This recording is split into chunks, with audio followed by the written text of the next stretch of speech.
Hello everyone, welcome back to HM Chemistry channel. We are going to do the Le-Chatelier principle in the chemical equilibrium chapter. This is lecture number 3rd.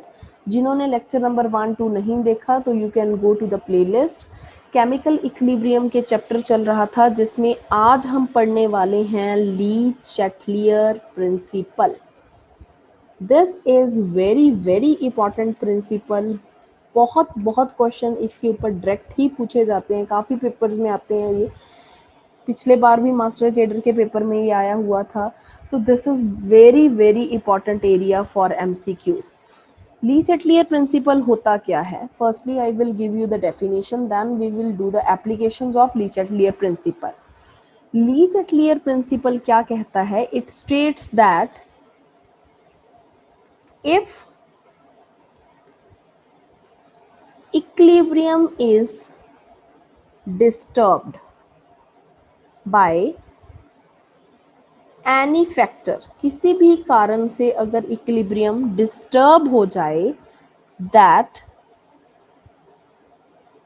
determine equilibrium. ऐसा factor जो equilibrium को determine करता है और वो factor हमारा disturb हो जाए, then there is a shift in equilibrium.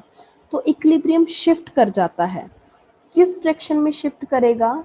Equilibrium shift so that change of effect is nullified. Equilibrium को कौन कौन से फैक्टर डिस्टर्ब कर सकते हैं? हमने पढ़ा था कंसंट्रेशन कर सकती है, प्रेशर कर सकता है, वॉल्यूम कर सकता है. ठीक है, बड़े सारे फैक्टर हैं जो इक्विलिब्रियम को डिस्टर्ब कर सकते हैं. इवन की कलर वगैरह भी मैंने लिखवाया हुआ था. कोई भी फैक्टर अगर इसमें से चेंज हो जाए तो इक्विलिब्रियम भी डिस्टर्ब होगा. फिर इक्विलिब्रियम अपने आप को उस डायरेक्शन में सेट करेगा जिसमें इसका चेंज अब इसके ऊपर ना आए, इफेक्ट क्या हो जाए? नलीफाई हो जाए. या इसकी मैं डेफिनेशन अगर दोबारा लिखूं तो ऐसा भी लिख सकती हूँ, if any kind of stress, okay, stress means change in concentration, pressure, volume or temperature is applied on equilibrium पे कोई भी अगर इस फैक्टर्स को चेंज करोगे आप तो it shift the equilibrium in that direction that tends to undo its effect, जो इसके इफेक्ट को खत्म करने की कोशिश करे. तो कैसे कैसे फैक्टर्स रहेंगे, कैसे कैसे इफेक्ट्स आएंगे, वो मैं बताती हूँ. फर्स्ट फैक्टर जो हम पढ़ने जा रहे हैं that is the change in concentration of reactant and product. The first factor is there is a change in concentration of reactant or product.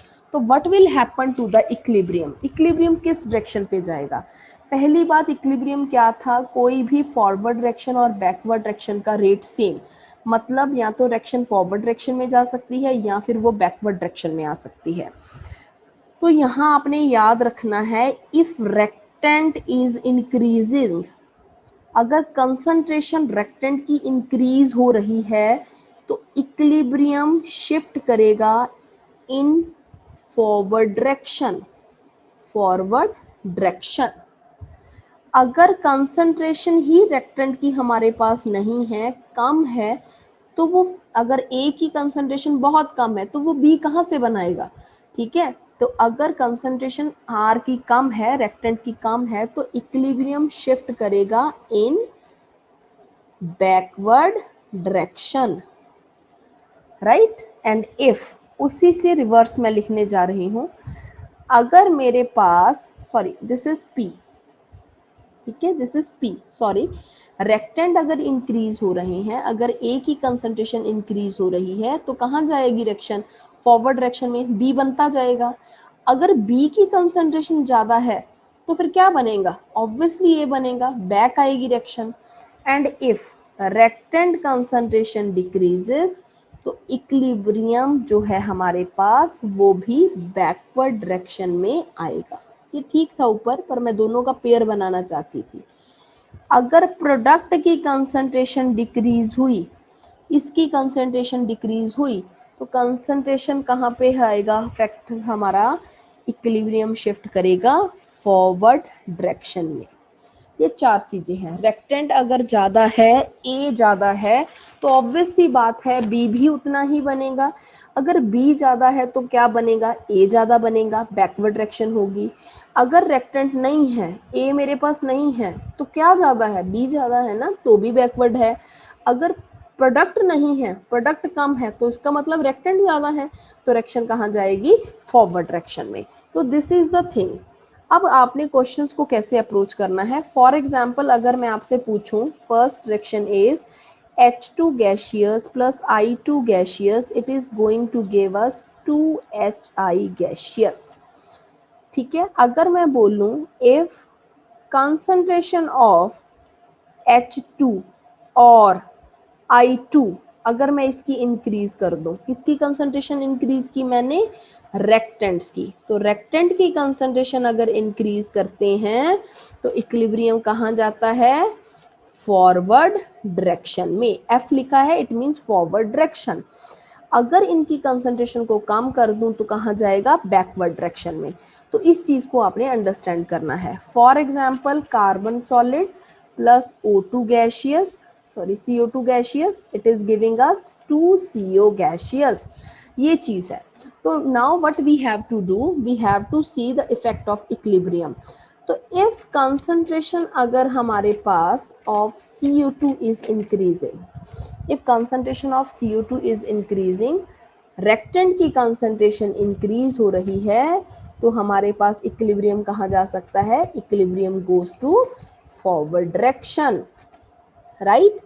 अगर CO2 की कंसंट्रेशन कम हो रही है, ये कंसंट्रेशन मैं कम कर दूं, रेक्टेंट ही नहीं है, ए ही नहीं है, तो अगर रेक्टेंट की कंसंट्रेशन कम हो रही है तो इक्विलिब्रियम कहाँ शिफ्ट होगा, अपने आप को वो बैकवर्ड डायरेक्शन में शिफ्ट कर लेगा, राइट। तो दिस इज द थिंग। मैंने कार्बन सॉलिड को इंक्रीज किया, कार्बन सॉलिड को मैंने डिक्रीज किया, तो it is not having effect upon equilibrium shift. क्यों, क्योंकि अभी आप लोगों को पिछले लेक्चर से क्लियर है कि हम सॉलिड को कभी भी इस चीज़ों पे इन्वॉल्व नहीं करते। We have to take the gaseous molecules only, ठीक है। तो दिस इज गैशियस हो गया, लिक्विड हो गया, उसको ले सकते हो, तो दिस इज द थिंग, ठीक है। Now we have to take the another example, that is the second factor. This is the pressure and volume, pressure and volume effect. तो what is the pressure and volume effect? if pressure हमारा increase हो जाए, see, if pressure is increasing, if pressure is increasing तो equilibrium हमारा, equilibrium shift in that direction which is having, which has less number of moles. Pressure को बढ़ाओगे तो हमारे पास equilibrium वहाँ जाएगा जहाँ नंबर ऑफ मोल्स कम है। इसका मतलब क्या है, देखो, अगर मैं लिखूँ N2 gaseous plus 3H2 gaseous, it is giving us ammonia, तो ये हमारे पास हेबर प्रोसेस भी बोलते हैं इस चीज़ को, ये है। आप लोगों ने क्या करना है, डेल्टा एनर्जी नोट करना है, नंबर ऑफ मोल्स आप नोट करो। रेक्टेंट के केस में रेक्टेंट के नंबर ऑफ मोल्स कितने हैं, स्टाइक्यूमेट्रिक कोफिशिएंट आपको सिखा रखा है, 3 + 1 कितना हो गया, 4। यहाँ नंबर ऑफ मोल्स कितने हैं प्रोडक्ट्स में, इट इज 2। तो अगर मैं बोलूं कि इस डायरेक्शन में मैंने प्रेशर को इंक्रीज किया तो बताओ इक्विलिब्रियम कहाँ जाएगा, एमसीक्यू में पूछ लिया गया। तो आप कहाँ बोलोगे कि प्रेशर इंक्रीज करने से इक्विलिब्रियम वहाँ शिफ्ट होता है जहाँ पे नंबर ऑफ मोल्स कम होते हैं। 4 ज़्यादा है या 2 ज़्यादा है? 2 कम है, तो इक्विलिब्रियम हमारा फॉरवर्ड डायरेक्शन में जाएगा क्योंकि यहाँ पे नंबर ऑफ मोल्स कम है, राइट। तो प्रेशर अगर इंक्रीज करते हो, प्रेशर अगर इंक्रीज किया तो इक्विलिब्रियम हमारा शिफ्ट होगा फॉरवर्ड डायरेक्शन में। कब होगा? अगर नंबर ऑफ मोल्स जो हैं प्रोडक्ट के क्या आए, कम हो। किसके कंपैरेटिवली? रेक्टेंट मोल्स के। प्रेशर आप डिक्रीज करोगे तो वॉल्यूम इंक्रीज होता है, प्रेशर अगर इंक्रीज करोगे तो वॉल्यूम डिक्रीज होता है। They are inversely proportional to one another. तो अगर कोई पूछ ले कि हमने वॉल्यूम को इंक्रीज किया, फिर बताओ कि हमारे पास क्या इफेक्ट आएगा, तो इक्विलिब्रियम हमारे पास वहाँ शिफ्ट होगा जहाँ नंबर ऑफ मोल्स क्या होंगे, ज़्यादा होंगे। तो उल्टा कर देना है आपने, ठीक है। तो this is the thing. Third किस्सा जो आपके पास रहेगा, this is the second factor. Now I have to take the third factor, right. एक रिएक्शन और करवा देती हूँ मैं आपको तो it will be clear. H2 plus I2 gaseous, it is giving 2HI gaseous. Now calculate the number of moles in the case of reactant. It is 1 1 2 moles यहाँ पे हैं। Calculate the number of moles of product. It is 2. The number of moles is same. Now I am increasing the pressure, और कोई बोल दे volume को हमने decrease किया। Pressure increase करने से इक्विलिब्रियम वहाँ शिफ्ट होता है जहाँ नंबर ऑफ मोल्स क्या हो, कम हो, ठीक है। नंबर ऑफ मोल्स कम हो। वॉल्यूम के लिए आपको स्पेशल याद रखने की ज़रूरत नहीं है। प्रेशर इंक्रीज हो रहा है तो वॉल्यूम डिक्रीज हो रहा है, इस हिसाब से अपने माइंड को आप सेट कर सकते हो। तो इक्विलिब्रियम वहाँ जाता है जहाँ नंबर ऑफ मोल्स कम हो, तो यहाँ तो नंबर ऑफ मोल्स क्या है, सेम है। इसका मतलब प्रेशर इंक्रीज करो, प्रेशर डिक्रीज करो, कोई भी इफेक्ट इक्विलिब्रियम पे नहीं होगा। Now the third factor is temperature. Temperature का इफेक्ट। अब टेम्परेचर के इफेक्ट के लिए आपको दो चीज़ें समझनी होंगी यहाँ पे, कि हमारे पास दो तरह की रिएक्शंस होती हैं, exothermic reactions and endothermic reaction, ठीक है। तो we are having two type of reactions. First one is exothermic reactions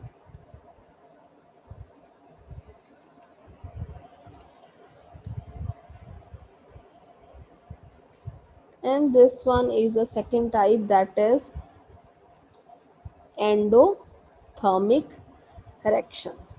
temperature के लिए दो तरह की रिएक्शंस पढ़ते हैं हम, अगर हीट इंक्रीज हो, निकले किसी जगह से, या हीट एब्जॉर्ब हो, एक्सो या एंडो। एक्सोथर्मिक में हीट हमेशा क्या होती है, रिलीज होती है। एंडोथर्मिक में हीट हमेशा क्या है, हमें देनी पड़ती है, हीट एब्जॉर्ब होती है। अगर हीट रिलीज है तो H यहाँ नेगेटिव होगा, अगर हीट एब्जॉर्ब कर रहा है, कोई सिस्टम ले रहा है, तो पॉजिटिव है। मान लो मेरे पास ये रिएक्शन है, वाटर था, गैसियस स्टेट में पड़ा है, it is turning into liquid and here heat is released and H is negative. Clear? ये चीज़ है। यहाँ पे समझो आप, अगर मैं टेम्परेचर इंक्रीज कर दूँ, हीट तो पहले से निकल रही है, मैंने टेम्परेचर और इंक्रीज कर दिया। अब सोचो हीट निकल रही है, कितनी ज़्यादा हीट है, एक्सोथर्मिक रिएक्शन है, इसको हैंडल करना पहले ही बहुत मुश्किल है, मैंने और टेम्परेचर इंक्रीज कर दिया। तो यहाँ पे अगर मैं टेम्परेचर इंक्रीज करूँगी तो ये तो पहले ये और भी ब्लास्ट हो जाएगा। फिर हमारे पास टेम्परेचर इंक्रीज करने से इक्विलिब्रियम कहाँ शिफ्ट होगा, इन दी बैकवर्ड डायरेक्शन। एक्सोथर्मिक के केस में अगर आप टेम्परेचर इंक्रीज करोगे तो बैकवर्ड डायरेक्शन में इक्विलिब्रियम जाएगा। अगर सपोज करो मैं लिखूं कार्बन सॉलिड था, it is turning in, sorry water solid था, it is turning into liquid. तो इसको हमने हीट दी, बर्फ़ है, सॉलिड है, उसको आप गर्म कर दो या उसको बाहर निकाल दो तो वो हीट एब्जॉर्ब कर रहा है गैस से, गैस पे रखने से, तो वो पानी में चेंज हो रहा है। एब्जॉर्प्शन के लिए पॉजिटिव साइन लगाया क्योंकि हम हीट दे रहे हैं।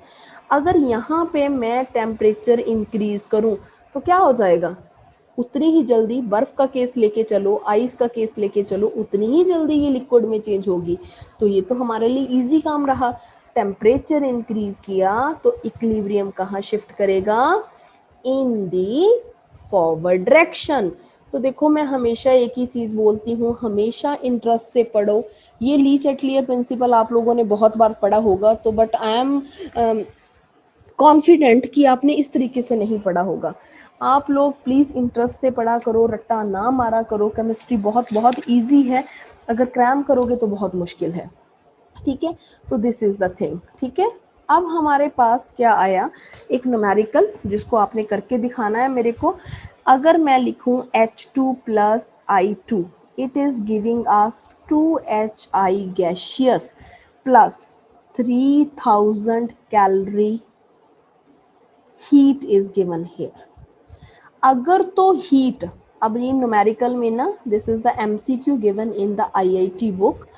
अब यहाँ पे हमारे पास अगर हीट आपको प्रोडक्ट साइड पे लिखी हुई मिले तो वो क्या है, वो इवॉल्व हो रही है, वो निकल रही है। निकलने का मतलब क्या है, निकलना, हीट का निकलना। अगर हीट निकल रही है तो हम बोलेंगे रिएक्शन जो है नेगेटिव, एक्सोथर्मिक। समझे आप, प्रोडक्ट साइड में अगर हीट लिखी हुई मिल गई तो एक्सोथर्मिक रिएक्शन है, हीट निकल रही है, इवॉल्व हो रही है। अगर रेक्टेंट साइड पे ऐसे कुछ आपको हीट मेंशन की हो तो उसका मतलब होता है कि हीट एब्जॉर्ब की है और एंडोथर्मिक रिएक्शन है मेरे पास। ये दो चीज़ों का फ़र्क समझना है आपने, क्योंकि हमारे पास MCQs में इसीलिए आपको कंफ्यूज कर देते हैं और आप गलतियां करके आते हो। तो दिस इज़ द थिंग। अब हमारे पास जो मेन चीज़ है, कैसे करोगे।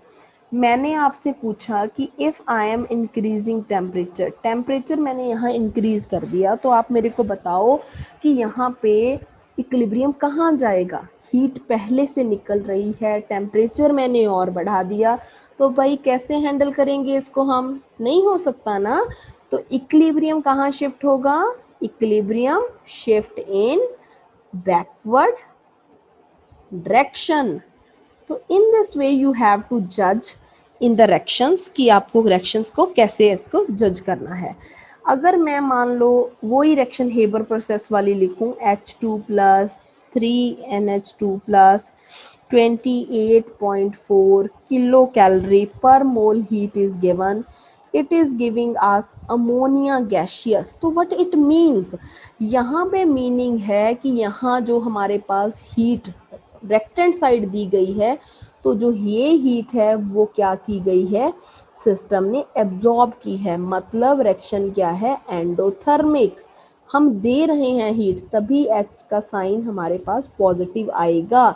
इसको नहीं लेना कि पॉजिटिव है तो ये पॉजिटिव ही होगा, हमेशा एक्सोथर्मिक के लिए नेगेटिव है, कंफ्यूज करने के लिए दिया है ये आपको। ठीक है, तो अगर अब मैं बोलूं कि मैंने टेम्परेचर इंक्रीज किया तो कोई बात नहीं, हम तो पहले ही एनर्जी दे रहे हैं, टेम्परेचर इंक्रीज करेंगे तो हमारा तो क्या हो गया, फायदा। तो इक्विलिब्रियम कहाँ शिफ्ट करेगा, इन फॉरवर्ड डायरेक्शन, राइट। तो this is the thing. Okay, तो हीट का समझ आ गया होगा अब आपको, प्रेशर का भी मैंने बता दिया। This is the thing. Now last factor is inert gas addition, inert gas addition। तो how it affects the Le Chatelier principle। inert gas जो होती है वो क्या करती है, किसी भी चीज़ के साथ react नहीं करती। inert material it doesn't react with reactant, it doesn't react with product, तभी हम inert बोलते हैं उसको, क्योंकि वो किसी के साथ नहीं react करता। अब यहाँ पे दो पॉसिबिलिटीज़ हैं जो आप लोगों ने समझनी है। पहला इनर्ट गैस का फैक्टर है, अगर आप किसी भी चीज़ में इनर्ट गैस ऐड करते हो eight constant volume, volume constant रख के अगर आप कुछ ऐड करते हो, डेल्टा वी हमारे पास 0 है, तो क्या पॉसिबिलिटी होगी इक्विलिब्रियम में, सेकंड मैं लेके चलूंगी at constant volume delta V, sorry at constant pressure, तो एट डेल्टा पी मेरे पास क्या रहेगा, 0। दो फैक्टर्स ये हैं, तो हम कैसे इसको लेंगे। अगर मैं वॉल्यूम यहाँ पे कांस्टेंट ले रही हूँ तो no net effect on equilibrium is seen on adding inert gas. Inert gas आप ऐड कर दो, अगर वॉल्यूम कांस्टेंट है तो कोई भी इफेक्ट नहीं है, जहां इक्विलिब्रियम पड़ा है वो वहीं का वहीं रहेगा। अगर प्रेशर कांस्टेंट है तो इक्विलिब्रियम आपने शिफ्ट करना है to that direction which is having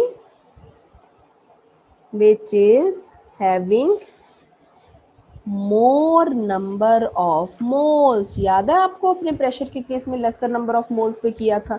तो अगर प्रेशर हमारे पास कांस्टेंट है, इनर्ट गैस ऐड कर रहे हैं, तो इक्विलिब्रियम कहाँ शिफ्ट होगा, लो मोर नंबर ऑफ मोल्स पे। तो इसको कैसे करेंगे, फटाफट इसका एमसीक्यू करते हैं। देखो N2 gaseous plus 3H2 gaseous, it is giving us 2NH3 gaseous. Here number of moles are reactant is 3 plus 1, 4 mole. Here number of moles of product is 2 mole. तो अगर मैं बोलूँ मैंने इनर्ट गैस ऐड की at constant volume, तो what is the effect on equilibrium? No effect. If I am adding inert gas at constant pressure, तो what is the effect? Equilibrium वहाँ shift होगा जहाँ नंबर ऑफ मोल्स क्या है, मोर होंगे, ज़्यादा होंगे। तो इनमें नंबर ऑफ मोल किसके ज़्यादा, इसमें। तो इक्विलिब्रियम अब कहाँ शिफ्ट होगा, बैकवर्ड डायरेक्शन। तो ये सारे फैक्टर आपने इस तरीके से जज करने हैं क्वेश्चंस में। कंफ्यूज करने के लिए आपको घुमाया जा सकता है, बट आप लोगों ने इसको जो मैंने पढ़ाया है दिमाग में वैसे बिठा लो, ठीक है। तो अब आपने मेरे को ये दो डायरेक्शंस मैं बता रही हूँ, मेरे को बताना है कि इक्विलिब्रियम कहाँ शिफ्ट होगा, ठीक है। फैक्टर लिख देना, फिर मैं समझ जाऊंगी कि आप किस चीज़ का आंसर दे रहे हो। This is the inert gas, ठीक है। तो अगर नंबर ऑफ मोल सेम रहें तो इक्विलिब्रियम शिफ्ट नहीं करता। अब लास्ट फैक्टर जो फिफ्थ है, this is the end of this chapter, catalyst effect. Catalyst क्या इफेक्ट करता है, ये बहुत इंपॉर्टेंट है, ये मास्टर केडर में क्वेश्चन आया हुआ है, ठीक है। ये आप सोचो कि कितना इंपॉर्टेंट चैप्टर है, हर पेपर में इसका क्वेश्चन आ रहा है, तो इस बार में भी पूरी तसल्ली मान के चलो। कैटालिस्ट कभी भी इक्विलिब्रियम के ऊपर इफेक्ट नहीं करता। ये जितनी बैकवर्ड सॉरी फॉरवर्ड डायरेक्शन की स्पीड इंक्रीज करता है, उतनी ही वो बैकवर्ड डायरेक्शन की स्पीड भी इंक्रीज करता है। तो नेट इफेक्ट इक्विलिब्रियम पे कुछ भी नहीं आता। तो this is very very important, right. तो we will do the MCQs, 2 और 3 एमसीक्यूज ऑफ दिस, फिर आपको क्लियर हो जाएंगी चीज़ें। फटाफट करते हैं। First MCQ is carbon solid plus CO2 gaseous. It is giving us 2CO gaseous, right? Which of the following, इनमें से कौन सा फैक्टर है, which of the following are suitable for formation of CO? CO की formation कहाँ होगी, कौन सा फैक्टर इसको अप्लीक, CO की फॉर्मेशन का मतलब फॉरवर्ड डायरेक्शन की बात कर रहा है वो। तो देखो इसने ऑप्शंस दिए हैं हमारे पास, 200 atmosphere, 300 kelvin, 300 atmosphere, 300 kelvin, third one is 100 atmosphere and 300 Kelvin, and fourth one is 50 atmosphere and 300 Kelvin. तो you have to judge the factors कि कौन सी डायरेक्शन फॉरवर्ड जाएगी। अब हमारे पास फॉर्म देखो ध्यान से, क्या क्या मेंशन है, प्रेशर मेंशन है, टेम्परेचर मेंशन है। टेम्परेचर हर जगह 300 है, तो इसका तो कोई किस्सा ही नहीं है, प्रेशर वेरिएबल है। प्रेशर अगर इंक्रीज करोगे तो इक्विलिब्रियम कहाँ जाएगा, जहाँ नंबर ऑफ मोल्स क्या हैं, कम है।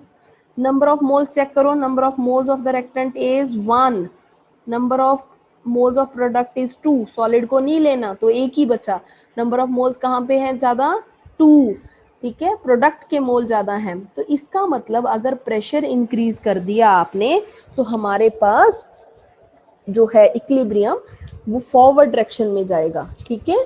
तो आप बता दो कि अब कितना प्रेशर होना चाहिए, ठीक है, आप लोग करो इसको, मेरे को बताओ कि क्या आंसर होना चाहिए। अब इतना आपको करवा दिया, ठीक है। तो now we will take the master cadre question. This is the question जो ये पूछ रहा है 2017 में, ये आया हुआ है मास्टर केडर के पेपर में, ठीक है, कि which of the following factor favour reverse direction, मतलब फॉरवर्ड है ये बैकवर्ड है, कौन सा ऐसा फैक्टर है जो रिवर्स डायरेक्शन को, बैकवर्ड डायरेक्शन को फेवर करेगा। आपने 4 फैक्टर पढ़े हैं, प्रेशर का पढ़ा सॉरी टेम्परेचर का पढ़ा, कंसंट्रेशन का पढ़ा है, ठीक है, और आपने इनर्ट गैस का पढ़ा है, ठीक है। अब देखो, increase in concentration of the product, अगर मैं प्रोडक्ट की कंसंट्रेशन को इंक्रीज कर दूं तो बताओ डायरेक्शन कहाँ जाएगी, बैकवर्ड डायरेक्शन में, ये सही है। इंक्रीज इन दी कंसंट्रेशन, अब ऐसा कभी भी जल्दी नहीं करना है, एक ऑप्शन समझ आ गया तो साथ की साथ टिक मार दो, कई बार आंसर 2 होते हैं एक ही क्वेश्चन के। Increase in concentration of reactant, reactant की कंसंट्रेशन इंक्रीज करोगे तो ऑब्वियसली डायरेक्शन फॉरवर्ड डायरेक्शन में जाएगी, ये तो गलत हो गया। Removal of the product gradually, ये भी कोई बात नहीं, नन ऑफ द, तो option number 1 is the correct. तो सी, जो हमने पढ़ा that is sufficient for the exam, जैसे मैंने पढ़ाया उसको कॉपी में प्लीज़ ऐसे ही लिख लो, क्योंकि अगर बुक से पढ़ोगे तो इतने इजी वे में आपको समझ नहीं आएगा। जैसे जैसे मैंने बोला उसको लिख लो, this is very very important. मान के चलो कि एक कॉस्ट का क्वेश्चन आपको पेपर में आएगा ही आएगा। 2017 का क्वेश्चन ये था, 2016 का question we are going to do, yes. तो दिस इज द क्वेश्चन जो मास्टर केडर 2016 में आया हुआ था। हमें एक इक्वेशन दे दी गई है a plus two B, it is giving as c plus heat, क्या है, a plus two B it is giving as c plus heat. Heat किस साइड में लिखी है, क्या सिखाया था मैंने, प्रोडक्ट वाली साइड पे। प्रोडक्ट वाली साइड पे अगर हीट लिखी है तो रिएक्शन क्या है हमारे पास, एक्सोथर्मिक, हीट क्या है, निकल रही है, साइन क्या होगा, नेगेटिव। तो हमने बताना है फॉरवर्ड डायरेक्शन को कौन फेवर करेगा। पहले तो एक्सोथर्मिक है, टेम्परेचर का हम, आपने ऑप्शन नहीं देखने, अपने माइंड में जो मैंने पढ़ाया उसको रिगेन करो। नेगेटिव है, हीट निकल रही है, हीट निकलने का मतलब क्या है कि पहले से ही इसको हैंडल करना बहुत मुश्किल है। अगर टेम्परेचर आप इंक्रीज कर दोगे तो इसको हैंडल करना मुश्किल हो जाएगा। आपने फॉरवर्ड डायरेक्शन में लेके जाना है तो टेम्परेचर आप डिक्रीज कर दो, फिर ये डायरेक्शन फेवरेबल है, ठीक है। टेम्परेचर अगर डिक्रीज करोगे तो ये डायरेक्शन फेवरेबल है, फॉरवर्ड डायरेक्शन में जाएगी। तो डिक्रीज वाला ऑप्शन ढूंढ लो, ये कट कर दो, ये कट कर दो। डिक्रीज वाले ऑप्शन ये 2 हैं, लो टेम्परेचर वाले, कि अगर टेम्परेचर लो है तो ही ये फॉरवर्ड डायरेक्शन में जाएगी, हाई कर दोगे तो ये तो खत्म ही हो जाएगा और ब्लास्ट होने का काम हो जाएगा, ठीक है। तो डायरेक्शन बैकवर्ड डायरेक्शन में आएगी। तो फॉरवर्ड का पूछा है तो हीट हमें लो चाहिए। अब बात आती है प्रेशर लो है या हाई है। अब देखो यहाँ पे प्रेशर लो रहेगा या हाई है। अगर आप हाई प्रेशर पे लेके जाते हो, प्रेशर अगर हाई है तो इक्विलिब्रियम कहाँ शिफ्ट करता है, जहाँ नंबर ऑफ मोल्स कम हो, ठीक है। अब देखो यहाँ कितने नंबर ऑफ मोल्स हैं, number of mole of rectangle is 3, here number of mole of product is 1। तो अगर टेम्परेचर इंक्रीज करोगे, सॉरी डिक्रीज करोगे और प्रेशर को बढ़ा दोगे तो हमारे पास इक्विलिब्रियम कहाँ जाएगा, फॉरवर्ड डायरेक्शन में। तो this is very very important, ठीक है। ऐसे क्वेश्चन आपको पेपर में पूछे जा सकते हैं, राइट।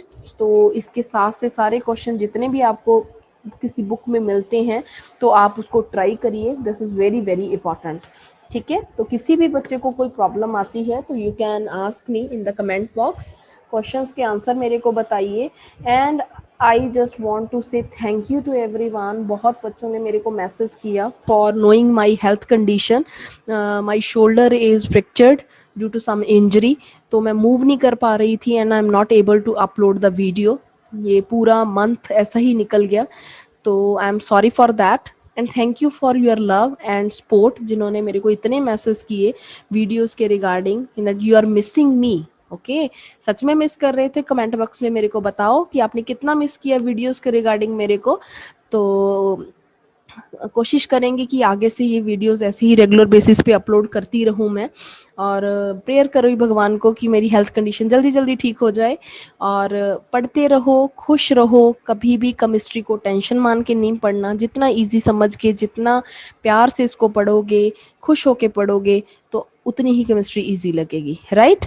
तो एमसीक्यूज के लिए मेरे से बच्चों ने पूछा हुआ है बुक्स का। बच्चों कोई भी बुक्स ले सकते हो आप, फाइनेंशियल कंडीशंस को देख के, पैसे देख के कि कितने की हमने ऑर्डर करनी है, कोई भी बुक मंगवा लो।